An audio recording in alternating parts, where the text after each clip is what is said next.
Moses and the burning bush. Now Moses was tending the flock of Jethro, his father-in-law, the priest of Midian, and he led the flock to the far side of the desert and came to Horeb, the mountain of God. There the angel of the Lord appeared to him in flames of fire from within a bush. Moses saw that though the bush was on fire, it did not burn up. So Moses thought, I will go over and see this strange sight, why the bush does not burn up. That would be, this is something that is just amazing. It's not only amazing, and this leather chair keeps squeaking, but it's not only amazing, but what would you think? You're walking along, because all of this is real. This is not some fairy tale. It's not some made up story. You're walking along a trail. You were just walking along, minding your business, or thinking about the day. What's going on. Man, I got to go to the grocery store later on. I got to, after I get home, I got to put the groceries up. That's a chore. you know. After that, then I have to cook myself something if I don't have something already made. If I hadn't done it already. Then after that, I might watch some TV, or I might get online, or I might call some people up, or I might go to an appointment, or Bible study, might go bowling, might go hang out, go to the club, go to the bar, come back home, get ready for bed, and go to sleep. But in this case, you're walking along, all of a sudden you see something, it's on fire, and you don't know what's going on, but you know that something is different.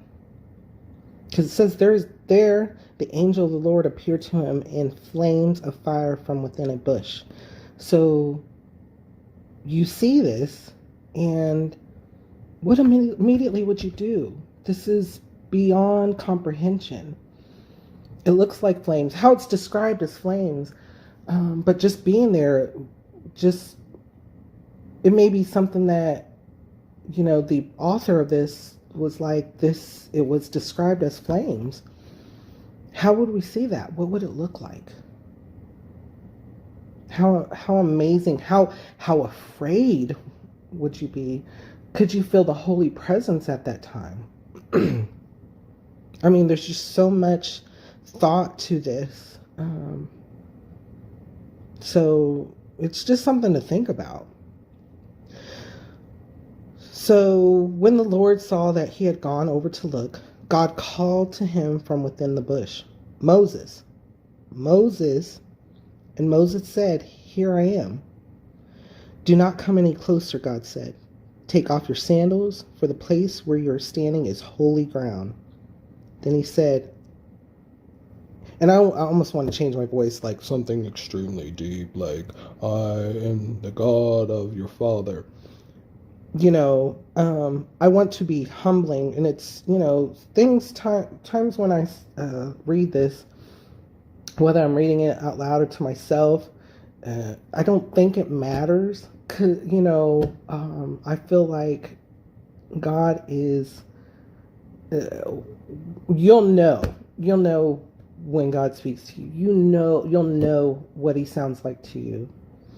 So this is just me. I'm just, it's part of my, maybe like role playing or something, but really I'm just going to read it, continue to read. So again, I am the God of your father, the God of Abraham, the God of Isaac, and the God of Jacob.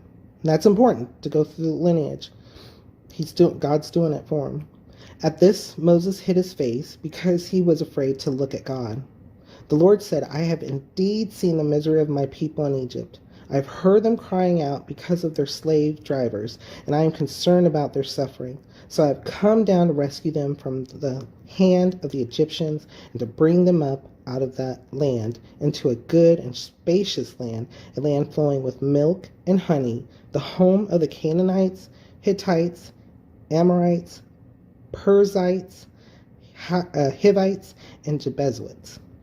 And now the cry of the Israelites has reached me, and I have seen the way the Egyptians are oppressing them.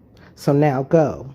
I am sending you to Pharaoh to bring my people to Israel, the Israelites, out of Egypt. But Moses said to God, who am I that I should go to Pharaoh and bring the Israelites out of Egypt? And God said, I will be with you, and this will be the sign to you that it is I who have sent you. When you have brought the people out of Egypt, you will worship God on this mountain. Moses said to God, suppose I go to the Israelites and say to them, the God of your fathers has sent me to you, and they ask me, what is his name? Then what shall I tell them? This part is interesting because, again, remember, Moses was in Egypt. Egyptians had many gods, including Pharaoh. Pharaoh was even considered a god himself, like a god man. But that's fake, that's not real. So this is actually God speaking to him. And so he's trying to come to terms with it too, because this is just amazing. You've heard of, these people worshiping it, but what is his name? Does he have a name? And so God is telling them, and this is what we're going to get. This is what we're going to get. This is it. This is the information. This is the rock. God said to Moses, I am who I am. This is what you are to say to the Israelites. I am has sent me to you. I am. That's correct. That's right. That is, that's something to take a moment to. So if you want to pause here, definitely.